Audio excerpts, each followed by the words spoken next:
Wih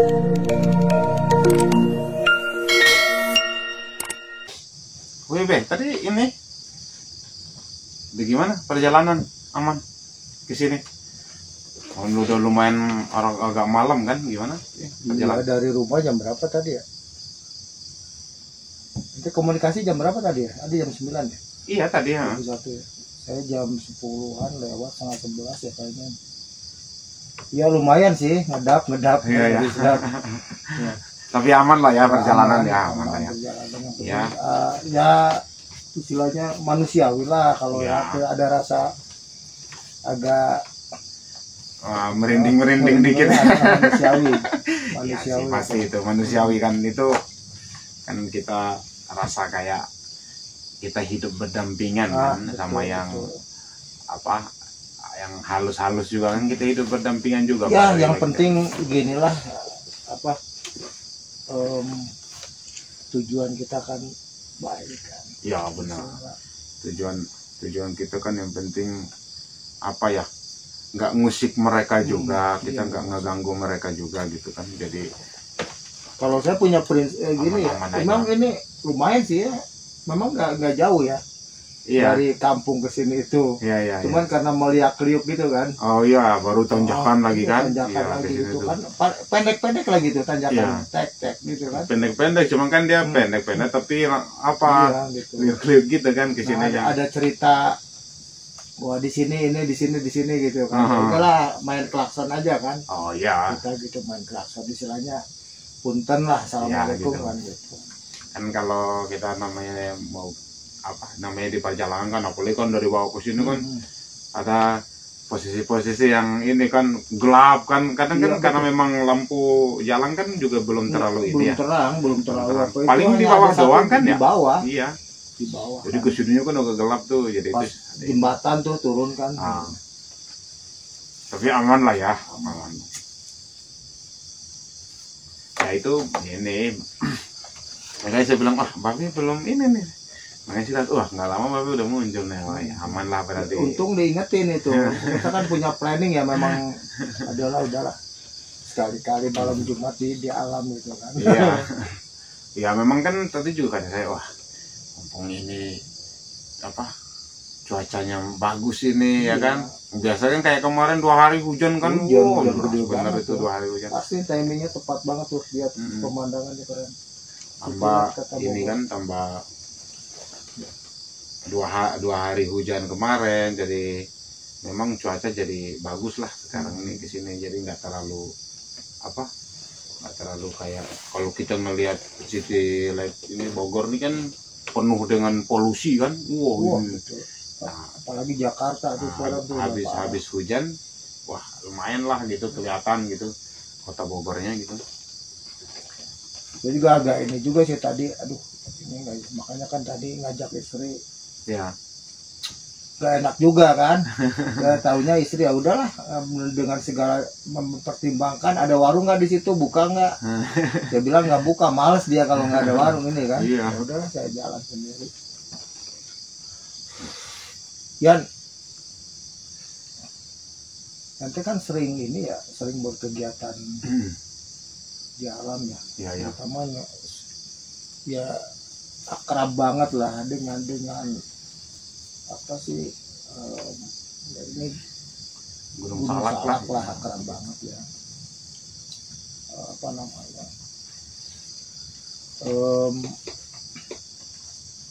Saya sih sering ini ya, sering banyak ketemu lah teman-teman pendaki ya, lewat di komunitas FB, kemudian IG, kemudian juga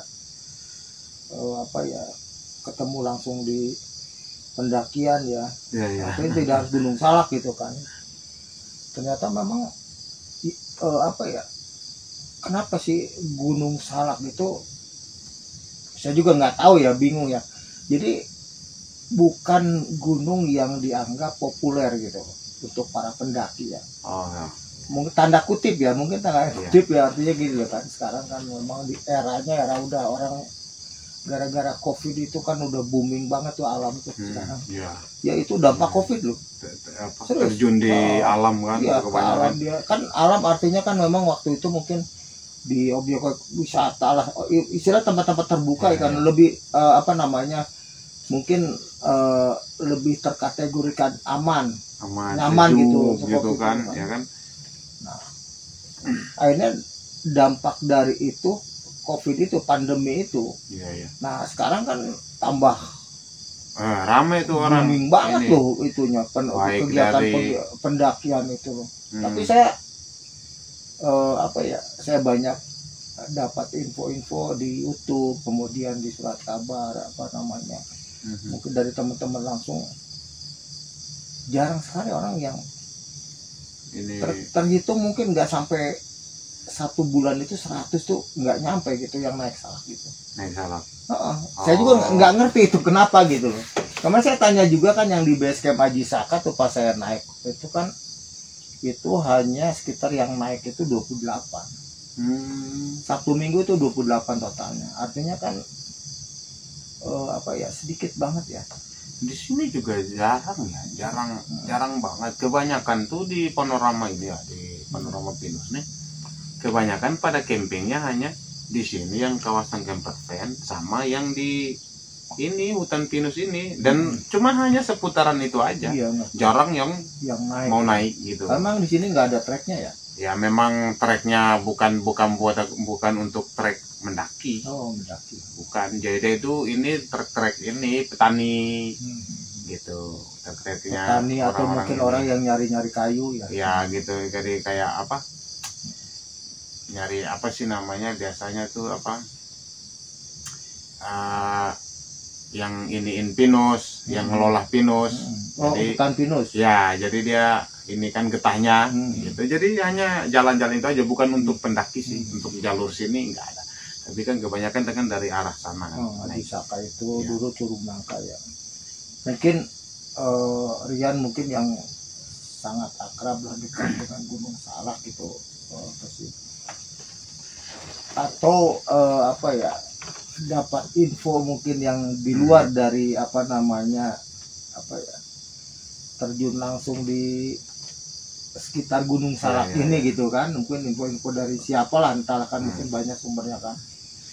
Pernah nggak dengar bahwa apa sih yang menjadi alasan gitu loh, itu Gunung Salak itu artinya tidak populer gitu loh, tidak sepopuler gunung-gunung yang ada di Jawa Barat, misalkan Gede Pangrango gitu, atau Gunung Papandayan gitu kan, gunung apa sih, Gunung Guntur, kemudian Cipurai dan lain sebagainya.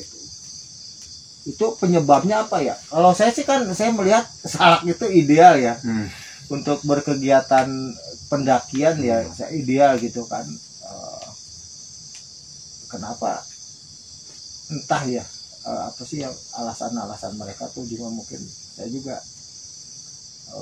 nggak banyak tahu sih, cuman yang saya tahu hanya satu aja gitu loh, karena terkenal dengan horornya atau apalah gitu kan. Apa itu yang menjadi apa ya, penyebab orang malas atau enggan, atau mungkin takut duluan gitu ke naik ke Salak gitu. Mungkin iya ya, kalau itu salah satunya itu salah satunya paling kayaknya sih bisa dikatakan itu paling populernya dari horornya mungkin secara ini, karena pandangan saya gitu ya, itu karena kebanyakan itu yang terangkat ke media itu horor. Maka ketika orang mau mendaki Gunung Salak itu kayak seakan kayak dia mikir gitu, kira-kira gimana ya ini yang dia udah ngelihat di media begitu banyak kan, baik dari YouTube atau dari pokoknya dari media-media yang ada, mau dari Facebook, mau dari apa, kan kebanyakan yang diangkat itu kan Gunung Salak tuh paling banyak diangkat tentang horornya. Coba deh kalau untuk konten kreator, coba deh kita angkat yang bukan cuman itu loh. Kalau hanya diangkat itu pantas, makanya Gunung Salak tuh bisa jadi orang itu menjadi satu alasan tuh itu, karena jadi orang duluan iya ya? Jadi orang mau naik juga kayak aduh gimana gitu, jadi ya udah kayak jiper duluan. Padahal kan nggak gitu juga, harusnya ini ya memang iya kita nggak bisa ini ya, kita nggak menutup kemungkinan itu pasti, karena memang bukan cuma 1-2 orang yang ngalamin. Memang iya kita akui itu, tapi kan namanya seorang pendaki ya harusnya memang udah nggak asing sama yang begitu gitu. Nah, kenapa Gunung Salak tuh bisa dikatakan kayak bisa menjadi untuk mau ngadaki itu jadi kayak pilihan keberapa gitu, kayak misalnya ditawarkan kamu mau naik gunung ini apa Gunung Salak, seakan tuh kayak mereka lebih prioritas kan milih yang lain gitu, karena ya itu tadi mungkin karena kebanyakan tersebar di masyarakat luas tuh itu, jadi kayak orang mau naik tuh jadinya, apalagi yang kayak zaman sekarang ini yang tadi kata Babe bilang efek dari COVID itu orang mulai kebanyakan berhubungan dengan alam, baik pendakinya atau pegiat alam atau yang hobi camping kan meningkat tuh. Yang tadinya camper van itu enggak, ini kan camper van jadi viral tuh sekarang, camper van, orang hobi di camper van atau camping ground di mana gitu kan. Itu kan gara-gara itu menjadi rame. Nah, cuman masalahnya Gunung Salak tuh seakan jadi kayak kurang populer di situnya tuh. Nah, karena orang mandangnya mungkin itu tadi salah satu jadi salah satu alasan mungkin. Iya ya, kok horor ya Gunung Salak tuh.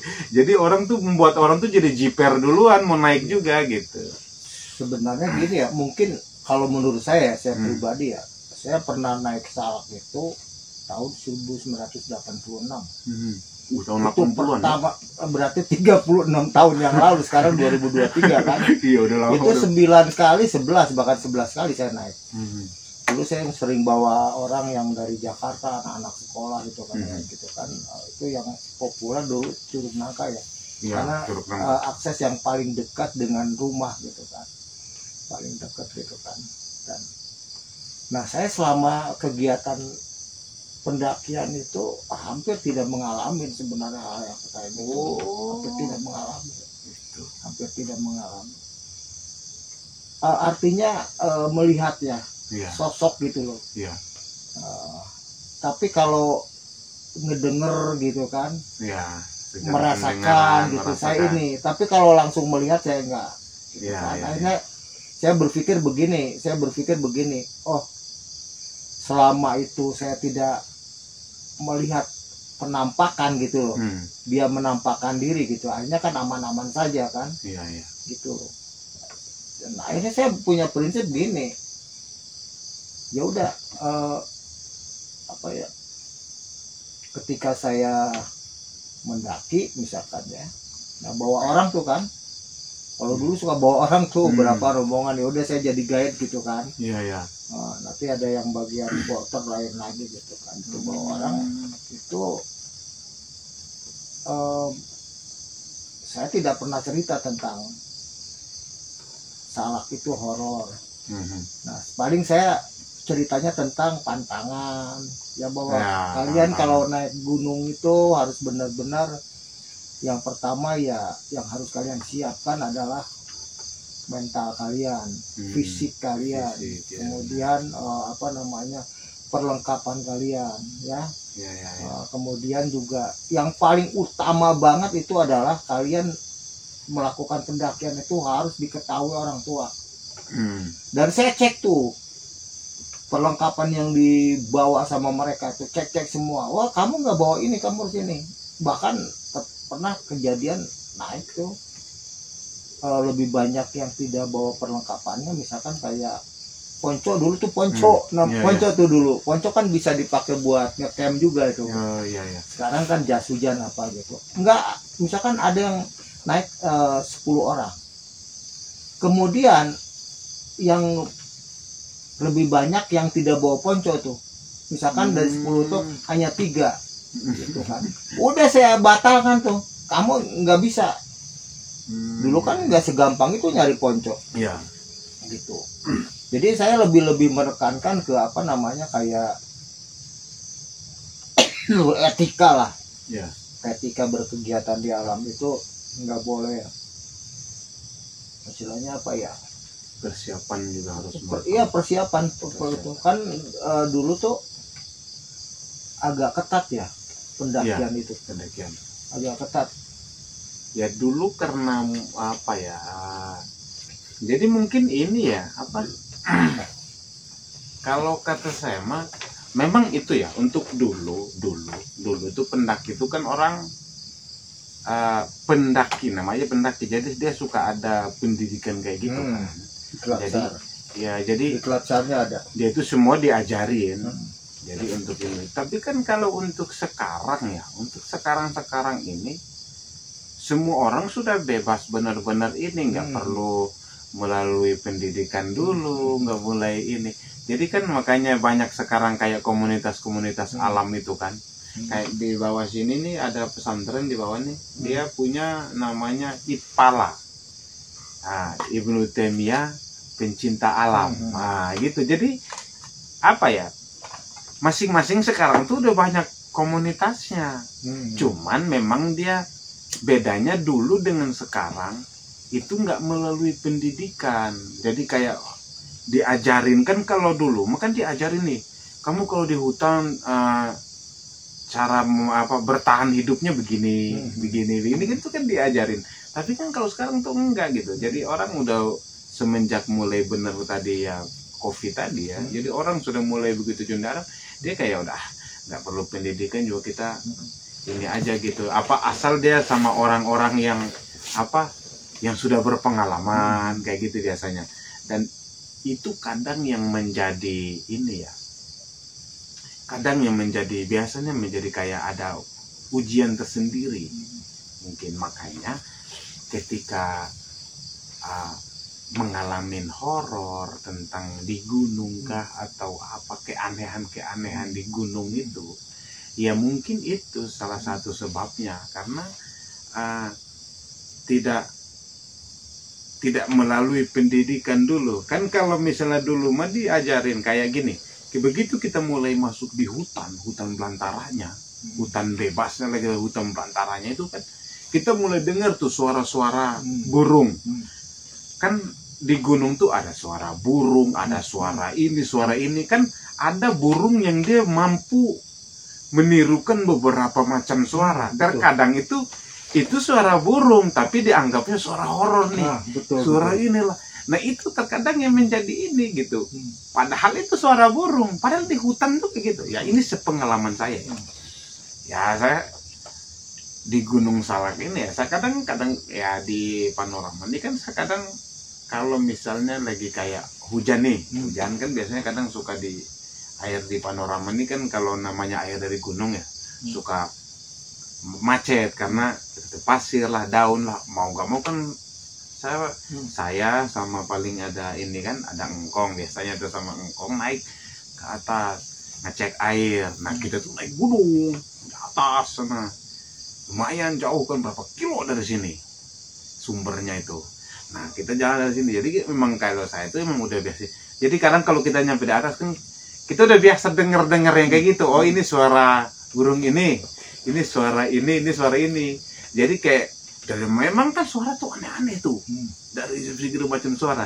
Nah orang-orang yang tadinya yang nggak terbiasa tuh, yang tadinya dari kota mas naik ke gunung kan, dia dengar suara-suara yang aneh begitu, dianggapnya tuh mulai tuh horor lah apalah.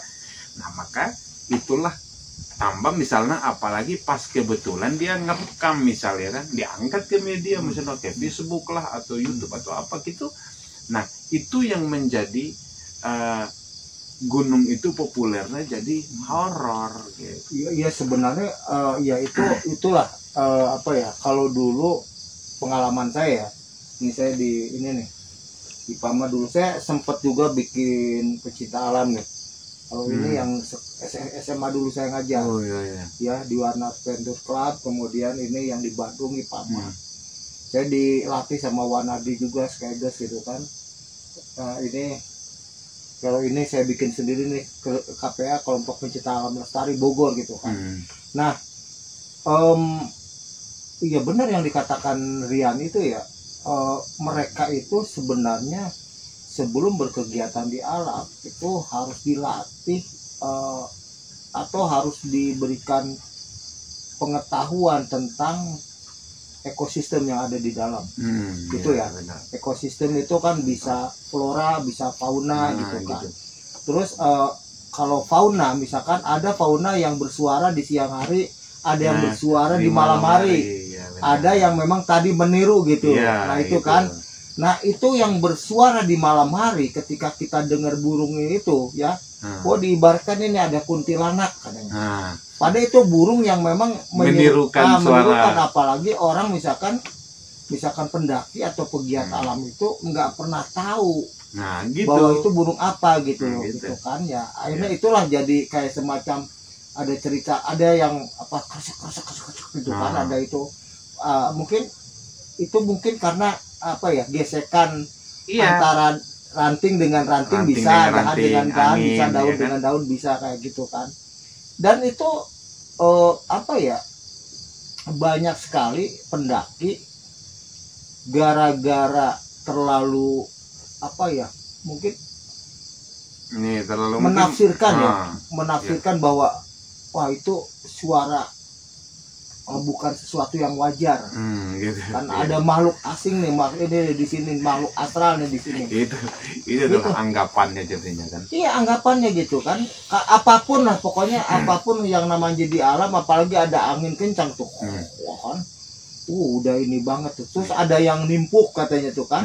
Iya, kan ada ranting, ranting atau siapa tahu kan itu memang misalkan ada ranting kering kan, ranting kering atau mungkin biji-bijian dari atas jatuh gitu. kayak gitu ininya.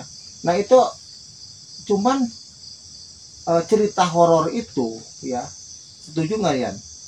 Itu menjadi satu apa ya namanya, apa sih, kayak semacam tren ya. Tren bahwa itu apa ya, apalagi di YouTube lah atau di apalah gitu kan, sosial itu media justru lah. Orang sosial media orang bikin penasaran dan itu menjadi interest, daya tarik gitu loh. Pada mungkin ya misalkan dia dengar suara ini tuh ya gitu kan, tapi diterjemahkan beda. Itu suara-suara yang seolah-olah aneh gitu atau apa gitu, asing. Akan tetapi ada juga mungkin yang konten kreator yang mungkin saya anggap konyol atau apalah, nggak mengedukasi gitu sama orang. Sudah ada mungkin ada sesuatu yang aneh, dia bikin editan horor lagi kan. Nah itu kan akhirnya kan menjadi wah bener nggak. Nah mungkin ini salah seperti itu ya, mungkin itu makanya bisa dibilang, kalau bisa saya bilang itu menjadi salah satu alasan, bisa jadi salah satu alasan utama juga tuh orang ketika mau mendaki ke Salak itu jadi mikir, jadi jiper duluan dia. Nah, tanpa kan Gunung Salak ini kan ada banyak banget puncaknya, ada beberapa puncak ya kan, 7 ya. Jadi yang dari panorama sini aja kalau nggak salah 9 ya. Iya, yang dari panorama ini aja 7 yang kelihatan. Jadi kalau cuacanya lagi bagus, itu kan kelihatan jelas itu 7 dari sini. Makanya ini menjadi ini nih, ikon tersendiri ya. Jadi ikon tersendiri, nilai jual tersendiri di panorama. Ada orang misalkan siapapun lah yang ingin melihat puncak Gunung Salak itu ya, puncak Gunung Salak itu 7 ya di sini. Nah, di sini tempatnya di panorama Pinus ini kan. Nah, jadi itu karena itu tuh dia memiliki banyak puncak, tapi yang setahu saya tuh mungkin belum ada yang ke ini semua. Ada yang udah nyampe ke puncaknya semua. Paling hanya beberapa aja yang udah benar-benar pendaki yang udah nyampe gitu ke puncaknya gitu. Kayak contoh di belakang sini nih. Nah, ini kan panorama belakang sini nih. Ada puncak kecil nih, gunung kecil kalau di sini. Mas Sigit ya, kalau salah Gunung Mas Sigit. Ini yang sebelahnya yang Sukamantri. Ini yang ini kelihatan jelas nih, yang sebelahnya Curug tuh. Nah itu kan kalau di sini bilangnya itu Gunung Letik. Gunung Letik. Nah, Gunung Letik itu jangan Gunung Letik itu, jangankan di kawasan pendakian ya, pendakian maksudnya bukan kawasan pendakian tapi apa, kalangan pendakian gitu. masyarakat sekitar aja sendiri ini Gunung Letik ini terkenal banget horornya. Seriusan. Betul.